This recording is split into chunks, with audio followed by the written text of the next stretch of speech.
na exposição da carta de Paulo aos Romanos, e nós chegamos ao então maravilhoso capítulo 8 dessa maravilhosa carta, que tanto nos ensina acerca das riquezas do Evangelho em Cristo e do poder transformador do Evangelho, que liberta a vida do homem e o leva a viver para a glória de Deus. Na semana passada nós meditamos dos versos 1 a 11 e hoje nós meditaremos dos versos 12 a 17. Romanos 8, de 12 a 17.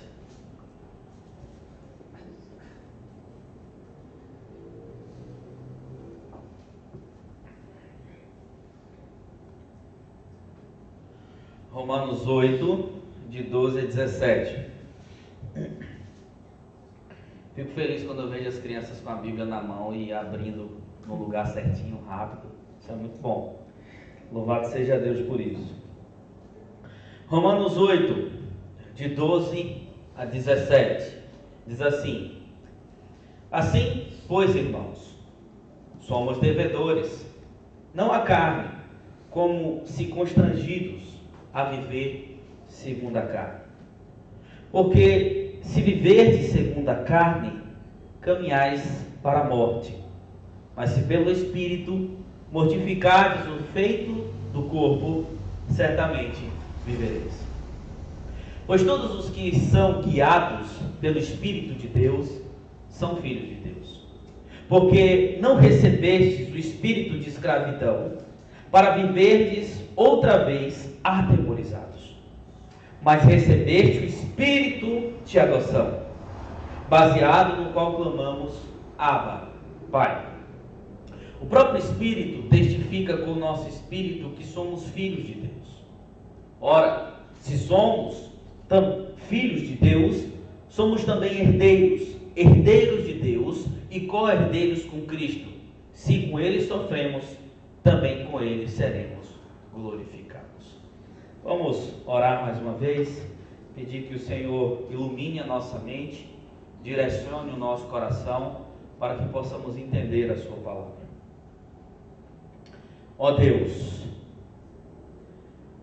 quão maravilhoso é este privilégio de ouvir a tua palavra, de aprender mais acerca de ti, de ouvirmos a tua voz falando conosco. Deus, enquanto muitos acham que ouvir ao Senhor só é possível por meio de revelações especiais, revelações vindas da parte dos céus, nos dias de hoje, nós sabemos que biblicamente o Senhor fala a nós por meio da tua palavra. E nós testificamos como é bom, Deus, ouvir a tua voz, como é bom saber a tua palavra. E temos a plena convicção que o Senhor ainda falará mais para nós nesta noite. E suplicamos que o teu Santo Espírito use a tua palavra dita a nós, para que esta adentre o nosso coração, crie em nós ainda mais convicções do que é viver debaixo do Espírito, por meio do Espírito, não mais como escravos, devedores da carne, mas como filhos do Senhor, herdeiros e co-herdeiros de Cristo. Também suplicamos que o teu Espírito crie, Senhor, em nosso coração uma base sólida através desta palavra, para que possamos então construir nela uma vida que realmente seja coerente com esse novo status que temos, de vivermos por Ele, pelo Teu Santo Espírito, mediante a obra de Cristo Jesus. Ajuda-nos, Deus, a entendermos a Tua palavra, a guardarmos a Tua palavra, a vivermos a Tua palavra. Assim nós oramos em nome de Jesus. Amém. Irmãos, na sociedade romana do primeiro século, um filho adotivo era um filho escolhido deliberadamente por seu pai adotivo para perpetuar seu nome e herdar os seus bens. Se esse filho adotivo tivesse dívidas como cidadão romano ou como escravo, elas automaticamente eram totalmente perdoadas. Sua condição não era nem um pouco inferior à de um filho segundo as leis comuns da natureza. Um filho que foi gerado de fato por um casal. Mas os direitos eram totalmente os mesmos. E bem podia desfrutar dessa nova afeição paterna, dessa nova vida enquanto filho, e reproduzir o mais dignamente a personalidade daqueles que o adotaram. Irmãos, entender isso, como funcionava essa ideia de adoção na época do primeiro século entre os romanos, é importante para entendermos também o que o apóstolo Paulo está nos ensinando neste texto, pois ele vai nos dizer que nós agora somos adotados por Deus como filhos em Cristo Jesus. E não apenas isso, que por meio dessa adoção nós temos hoje um novo status, uma nova vida, uma nova referência, e somos co-herdeiros com Cristo Jesus, nosso Senhor e Salvador. Amados, o capítulo 8 de Romanos, como nós já falamos, é um dos capítulos mais benquistos e amados por toda a igreja do Senhor, porque fala da obra de Cristo Jesus aplicada em nós por meio do Santo Espírito. Agora, nessa nova vida em Cristo, nenhuma condenação há para aqueles que estão em Cristo Jesus. Não estamos mais debaixo da carne, da morte, do pecado, da condenação. E Paulo vai nos dizer também que nessa nova vida em Cristo, tudo que Cristo conquistou por nós na cruz é aplicada pelo Espírito Santo. E conforme nós vimos na semana passada, nós vimos que essa obra de Cristo aplicada pelo Espírito nos livra do poder da morte e do pecado, nos predispõe, ou seja, nos inclina à santidade e nos garante a certeza da ressurreição na nova vida, com o novo corpo, com a nova história, com a nova essência. Agora, nós não vivemos mais pela carne, e sim pelo Espírito. E mediante a essa nova situação de uma vida pelo Espírito, Paulo nos mostra que nós não somos mais devedores da carne, mas somos de fato filhos de Deus. E é sobre isso, queridos, que nós iremos meditar nesta noite. Que vivendo agora pelo Espírito, guiados pelo Espírito, em primeiro lugar, precisamos entender que não somos mais devedores da carne, mas somos agora de fato filhos de Deus. Em primeiro lugar, não somos devedores da carne. Paulo começa o verso de número 12 com a palavra portanto. Isso significa que ele está unido ao que havia dito antes. Ou seja, já que estamos agora debaixo do Espírito, já que nós agora estamos livres do pecado, somos inclinados à santidade, temos a certeza da ressurreição em Cristo, estamos recebendo tudo da parte de Cristo Jesus, ele continua dizendo: somos devedores, não a carne, como se constrangidos a viver segundo a carne. O que Paulo está dizendo aqui na continuação do verso de número 12? Que não temos obrigação alguma para com a carne. E o que é a carne? É todo o sistema pecaminoso, todo o sistema de escravidão do pecado.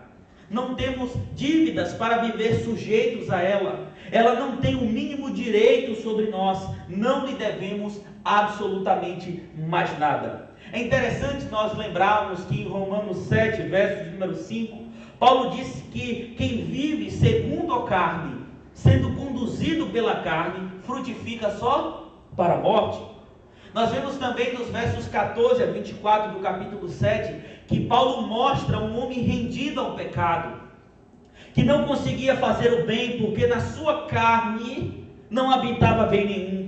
Ele estava obrigado a praticar as obras carnais e pecaminosas, conhecia a lei de Deus, mas estava preso à lei do pecado e da morte. E esse é o estado de todo homem sem Cristo, que não é de fato guiado pelo Espírito, ainda que de certa forma conheça a palavra de Deus, tenha algum contato com a palavra de Deus, mas não aqueles que foram justificados. Aqueles que foram justificados por Cristo, aqueles que são guiados pelo Espírito, não são mais devedores da carne. E a partir do verso 13, Paulo começa a mostrar por que nós, servos de Deus, Deus, por que os irmãos em Roma também não eram mais devedores da carne? E o motivo é porque hoje nós vivemos segundo o Espírito de Deus. Ele diz: porque se viverdes segundo a carne, caminhais para a morte, mas se pelo Espírito mortificardes os efeitos do corpo, certamente vivereis. Não temos mais a obrigação de fazer a vontade da carne.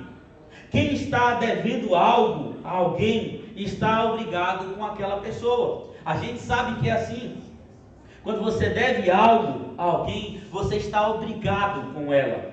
Sobre o domínio dos romanos, pessoas de todas as províncias que pertenciam a Roma no primeiro século eram obrigadas a pagar impostos. Não tinha para onde correr. Era um débito que se renovava automaticamente. É por isso que os judeus, por exemplo, odiavam os publicanos, porque eles eram o quê? Cobradores de impostos. Mateus era um cobrador de imposto. Zaqueu era um cobrador de imposto. E o povo judeu odiava os cobradores de impostos. Mas não eram apenas os judeus. Muitos nas províncias romanas odiavam. Por quê? Porque você era obrigado a pagar imposto sempre. Era um débito que se renovava automaticamente. Então quem deve dessa forma deve estar pagando também a quem está devendo. Mas não nós. Nós não temos mais dívida com a carne. Portanto, se não somos mais devedores à carne, como Paulo diz, temos sim ainda obrigação, mas com outro agora. Temos obrigações com o Espírito de Deus. Fazer a vontade de Deus. É importante nós lembrarmos, irmãos, que somos devedores agora do Espírito Santo de Deus. Paulo, nesta grande passagem, está falando conosco em um propósito duplo. Ele está falando tanto para assegurar da salvação que Deus tem por nós, em Cristo Jesus, pela vida no Espírito, quanto para nos exortar à santidade. Se vocês vivem pela carne, são devedores da carne. Mas se pelo Espírito, mortifica-se assim então as obras da carne, os efeitos do corpo, porque é isso que traz vida. Paulo diz, queridos, que se certamente nós vivermos assim, viveremos segundo aquilo que as Escrituras requerem do povo de Deus. Aqueles que são de Cristo não andam mais segundo a carne, somente segundo o Espírito Santo de Deus, conforme ele diz aqui nos versos 4 e 6. Quando nós abrimos Gálatas 5:24, Paulo diz que os que são de Cristo Jesus crucificaram a carne com as suas paixões e concupiscências, com seus pecados interiores. Lá em 1 Pedro 2:11 está escrito: amados, exorto-vos como peregrinos e forasteiros que sois, a vos absterdes das paixões carnais que fazem guerra contra a alma. Aqueles que estão debaixo do Espírito devem negar as obras da carne e buscar viver em santidade, porque essa é a dívida que nós temos. Muitos podem dizer assim, mas o desejo do pecado na carne ainda é muito forte para retroceder. Mas eu quero usar aqui as palavras de Martinho Lutero, quando ele disse o seguinte: não posso impedir que um passarinho pouse na minha cabeça, mas posso impedir que ele faça um ninho. E é isso, irmãos, que nós temos agora também, estamos aptos, na verdade, a fazer. Pelo Espírito, claro que o pecado pode nos rodear a todo tempo, mas nós podemos, em Cristo, por meio do Espírito que foi conquistado por nós, não deixar que o pecado faça ninho, faça morada em nós, mas vivermos pelo Espírito para a glória de Deus. Queridos, já levando para algumas aplicações, o que nós devemos entender é que sim, a tentação faz parte do nosso dia a dia. O desejo de retroceder às obras da carne faz parte do nosso dia a dia. Quando nós, por exemplo, já estamos tomados erroneamente pela tentação, é como se sentíssemos uma espécie de obrigação em satisfazer o que a carne requer de nós. Sabe aquele desejo forte no seu coração que toma o seu ser quando o pecado já está avançado no seu coração? Não, eu preciso fazer, senão não vou aguentar. Eu preciso fazer, senão a minha mente vai ficar perturbada o tempo todo. É isso que eu quero. Eu estou sendo atraído para isso. Mas apesar de muitas vezes isso acontecer, apesar de muitas vezes nós termos esse tipo de coisa rodeando a nossa vida, nós não podemos deixar que essas tentações nos façam retroceder como se fossem devedores da carne. E esse pensamento, querido, vai desde as coisas declaradamente proibidas nas Escrituras, como também aquelas aparentemente inofensivas. Por exemplo, nós sabemos que temos a obrigação de viver em santidade, mas muitas vezes você deixa que o cansaço do seu dia a dia venha te inibir ou coibir de você estar dedicando a sua vida a Deus. Por exemplo, vamos supor que você trabalhou a vida toda, o dia todo. Você trabalhou o dia todo. E aí você chega em casa, você ainda não orou, você não leu a Bíblia, e você sabe que tem que fazer isso, mas você fala, eu estou tão cansado, eu estou sentindo tanto, que eu quero só relaxar nesse momento. Eu quero assistir alguma coisa, eu quero ficar olhando a vida dos outros no Instagram, naquele rolo infinito, né, daqueles vídeos. Se a pessoa tivesse 1000 anos, né, gastaria tudo passando aquilo e não terminaria. Não, eu quero relaxar, eu quero lazer, por exemplo. Há pessoas que deixam de vir para a igreja para poder estar, eu vou fazer só a parte do lazer, eu vou aproveitar as regalias que eu tenho. Deus fica em segundo plano. E quando isso acontece, isso também nos leva a enfraquecer, para que a carne então tome ocasião daquilo que nós deveríamos ter como fortaleza dentro de nós, que é uma vida com Deus, e ela ataca de acordo com as concupiscências do nosso coração. A gente acaba pecando e o que é que acontece? Retrocede, cai em pecado, erra, falha, como pessoas que devem alguma coisa à carne. Mas devemos lembrar que tudo isso, apesar de às vezes você sentir um desejo forte de pecar, apesar de às vezes você sentir um desejo forte de deixar as coisas de Deus de lado e assim fortalecer em certos aspectos a carne, lembre-se que isso é ilusão, porque nós não devemos mais nada à carne, nós não devemos, e sim ao Espírito. Quando vier aquela tentação forte, você fala, não, eu posso resistir em Cristo Jesus, eu posso abandonar em Cristo Jesus. Quando tiver a tentação para olhar alguma coisa errada, para fazer alguma coisa errada, para falar alguma coisa errada, para ser maledicente ou qualquer outro tipo de coisa, vai orar. Fala, não, Senhor, em Ti eu posso resistir. Foge do pecado, foge do erro. Nós não devemos mais nada à carne, irmãos, mas nós somos agora devedores do Espírito. Ele que agora nos guia por intermédio de Cristo. E a Bíblia diz o que? Não devemos entristecê-lo. Não entristeçais o Espírito Santo de Deus, dando lugar à obra da carne, mas busque nele frutos dignos de arrependimento. Ele é, meu irmão, minha irmã, o que nós precisamos. É o guia da nossa vida. Veja que interessante esse princípio bíblico. Antes nós éramos guiados, escravos da carne, mas agora somos guiados pelo Espírito. E tem guia melhor do que esse? O Espírito Santo é como uma bússola perfeita, que vai nos guiar sempre para o norte, que é Cristo Jesus. É um GPS perfeito, que vai sempre nos levar aos destinos. Ah, pastor, mas nessa caminhada, né, no GPS, às vezes a gente erra a entrada, a gente pega outro caminho, mas é por isso que devemos confiar nele, porque ele vai nos conduzir de maneira perfeita.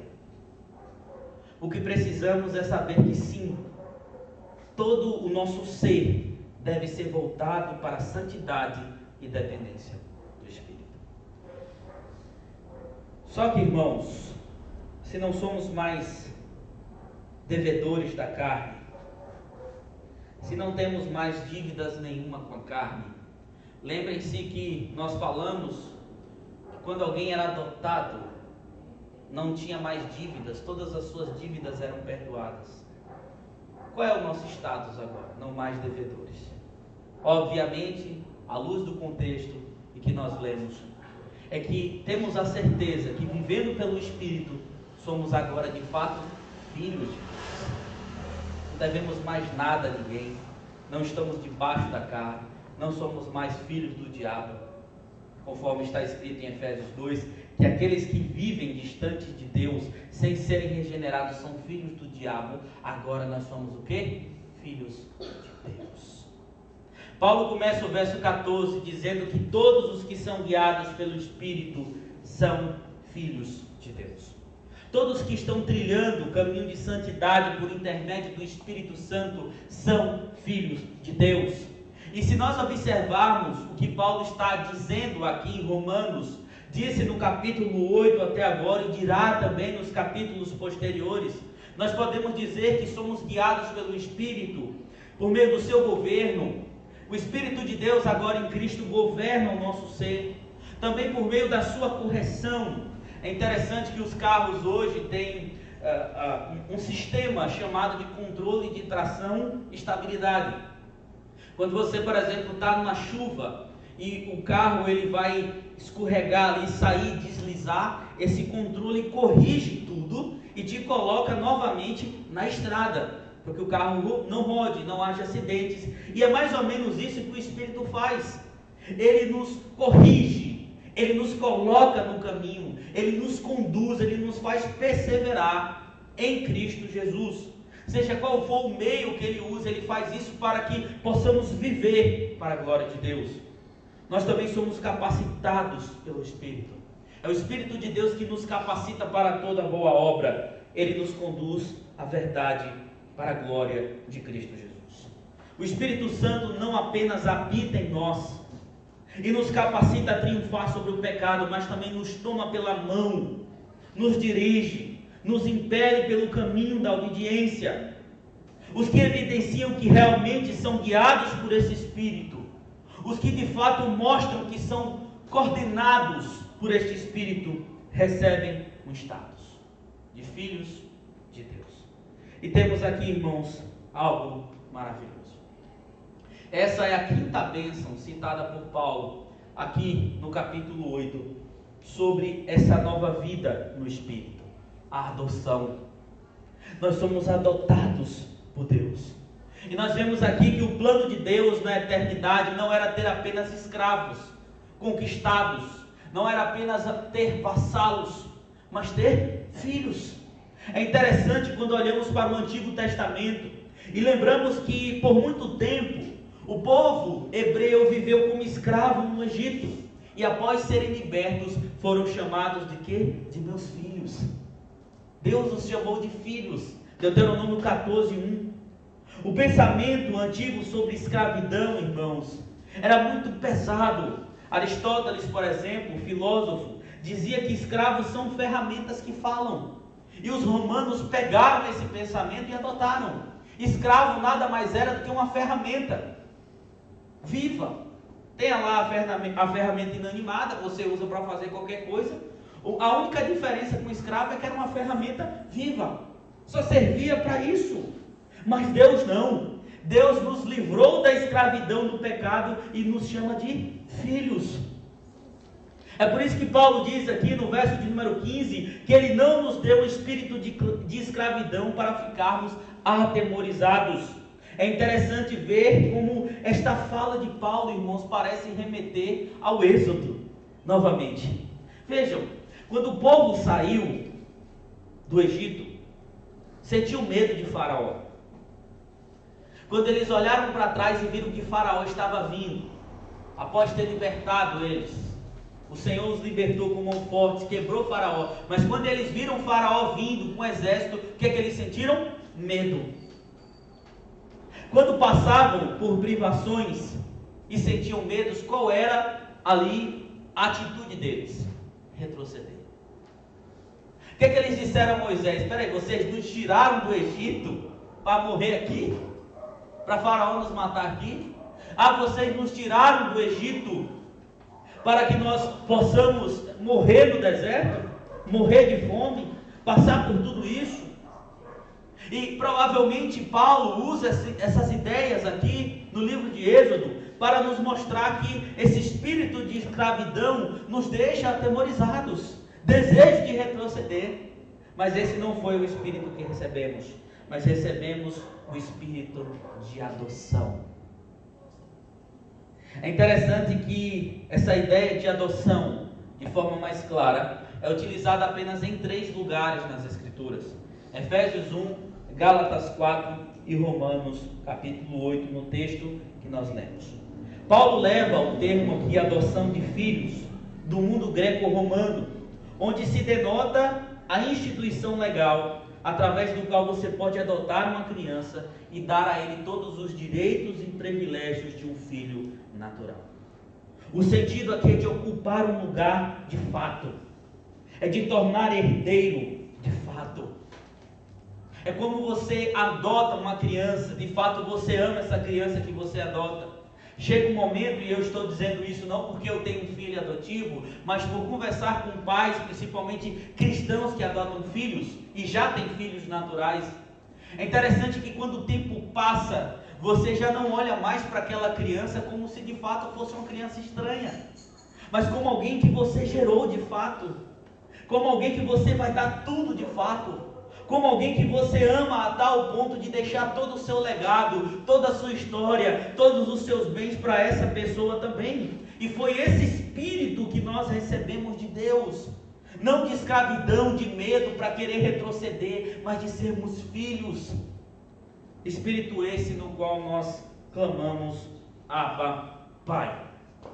Essa palavra Abba aqui é um termo aramaico que era usado por crianças para chamar os seus pais carinhosamente em casa. Em hebraico é Av, em aramaico ficou Abba. O aramaico foi uma língua que começou a ser desenvolvida ali mais na Babilônia. E quando nós chegamos, por exemplo, ao Novo Testamento, poucos de fato falavam hebraico. Muitos falavam, em sua maioria, aramaico. E esse termo era muito utilizado também pelas crianças para falar carinhosamente ao pai. Papai. Jesus usou essa mesma expressão no Evangelho de Marcos para poder se referir ao pai. Era algo íntimo, profundo. Era um desejo de um filho quando chamava seu pai, num sentimento de incapacidade e necessidade dele. Observem aqui também que ele usa o verbo chamar, ou melhor traduzido, clamar, pelo qual clamamos. Clamar é mais do que chamar, queridos, é gritar, é suplicar, é dirigir-se pedindo algo que necessita, explicando a situação. E essa palavra aqui traz tudo isso. Veja que Paulo coloca o termo Abba e Pai. Aqui na verdade temos apenas uma tradução. Ele bota o termo aramaico e o termo grego. O que é que significa? E o que nós recebemos aqui então, segundo Paulo, foi esse espírito que nos leva a essa certeza que nós podemos, enquanto filhos agora, clamar de maneira íntima ao Pai. Podemos clamar como filhos que de fato somos. E não apenas isso. Paulo diz que o Espírito co-testemunha com o Espírito do crente que de fato somos filhos de Deus, no verso 16. É interessante que a palavra grega aqui, martiria, essa é a palavra, é composta por 2 palavras, o prefixo com e a palavra martiria, que traz a ideia de testemunha. É como se fosse assim, com testemunha. Essa palavra é usada nos papiros, onde a assinatura de cada testemunha era acompanhada pelas expressões, pela palavra com testemunho. Testemunhar com. E isso muitas vezes acontecia numa cerimônia de adoção, que se era feita na presença de 7 testemunhas. E supõe ali que alguém iria morrer, que o pai adotivo estava indo dessa vida, logo em meio a uma herança, uma disputa entre filhos de fato e filhos adotivos, uma dessas 7 testemunhas poderia aparecer então como uma testemunha genuína, que assim de fato assinou no período de adoção, e ali dizer que de fato estava garantido o direito da pessoa adotada.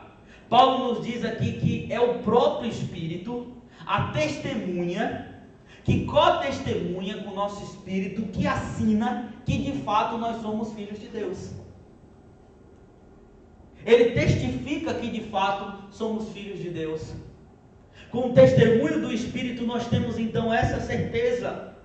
E é por isso também que Paulo vai cumprimentar então dizendo que nós temos o mesmo direito como co-herdeiros de Deus em Cristo Jesus.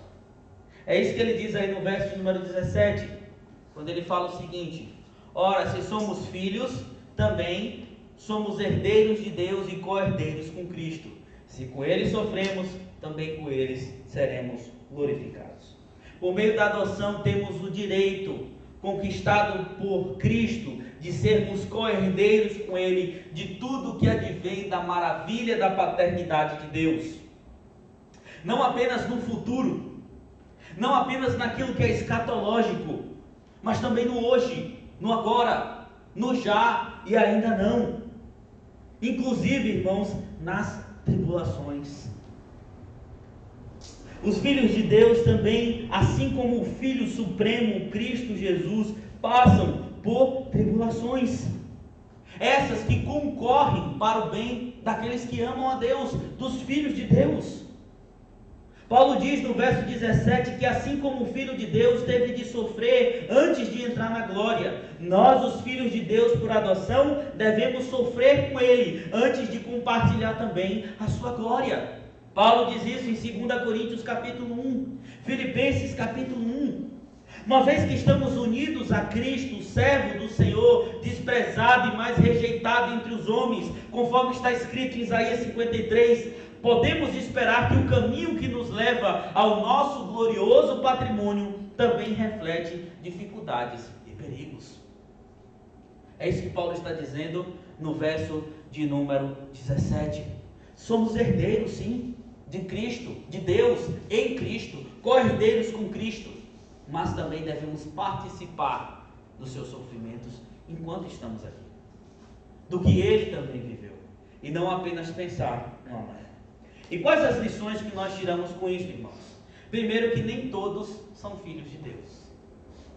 É interessante como, eu não vou dizer hoje, eu acho que sempre isso existiu. Qualquer pessoa, de qualquer religião, sem religião, se sente no direito de dizer assim: eu sou filho de Deus.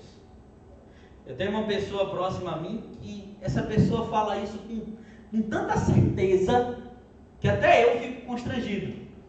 Só que a vida dessa pessoa é totalmente contrária ao que o Senhor diz que de fato pertence aos filhos de Deus. Ah, mas Deus não é criador de todos, então eu também sou filho de Deus. Mas essa filiação que nós estamos falando aqui, queridos, é uma filiação especial. Não apenas como criaturas, mas pessoas de fato que foram adotadas.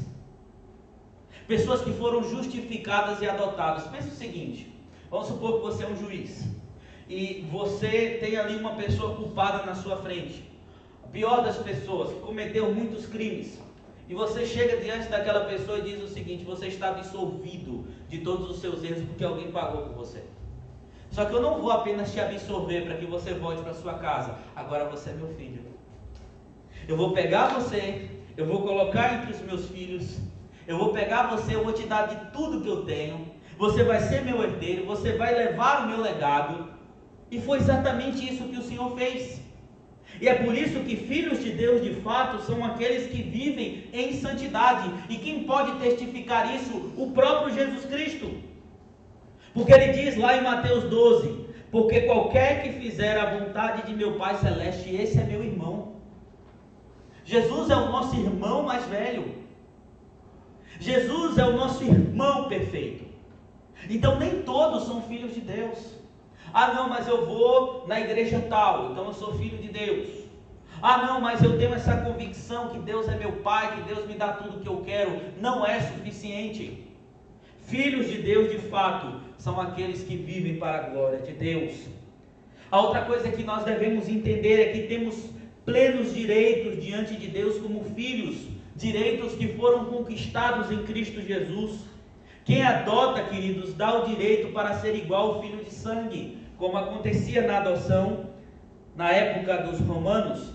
Mas aqui temos algo especial a ser observado. Nós temos um filho que conquistou o direito para ter irmãos e repartir tudo que tinha com eles.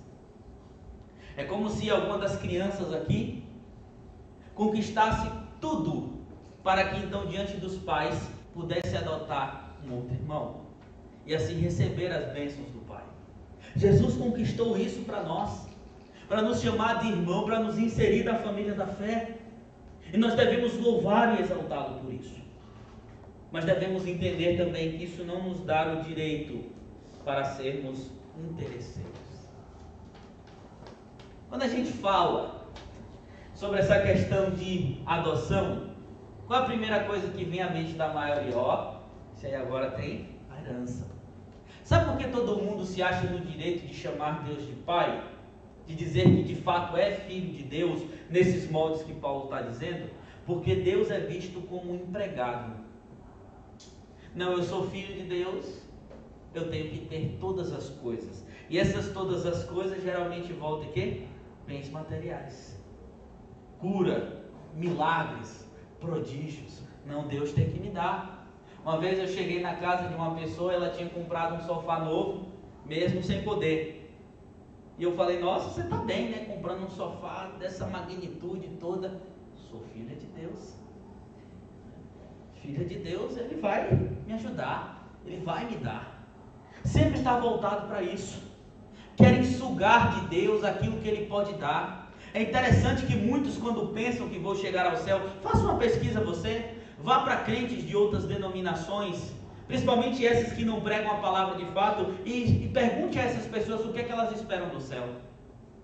Chega lá, terei ruas de ouro, terei vestes maravilhosas, serei belo. Hoje eu sou uma pessoa feia, mas lá eu serei belo. Terei um novo nome, morarei em apartamentos maravilhosos feitos de ouro, de prata, de bronze. Vou caminhar entre as flores maravilhosas. Vou alisar a cabeça do leão, sem ele arrancar o meu braço.